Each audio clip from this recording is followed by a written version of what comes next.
Pen বা back pain MRI করা হলো, এক্স-রে করা হলো, দেখা গেল লাম্বার লর্ডোসিস কমে গেছে, এরকম টাইপের একটা ভিউ দেখা যায়, ডিস্ক প্রোলাপস হয়েছে।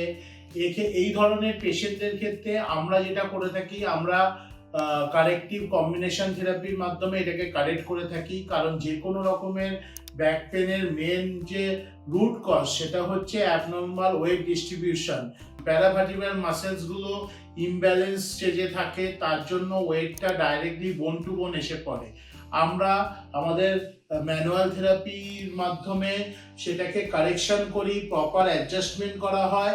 অ্যালং উইথ দ্যাট আমাদের কারেক্টিভ এক্সারসাইজ প্রোটোকল আছে। We are using our electrotherapy modalities, we are using our specialised techniques to correct that position, to hold that position. কারণ কি শুধুমাত্র ম্যানিপুলেশন করে দিলাম, প্রপার অ্যালাইনমেন্ট ইজ ডান, ওটা করলে হবে না।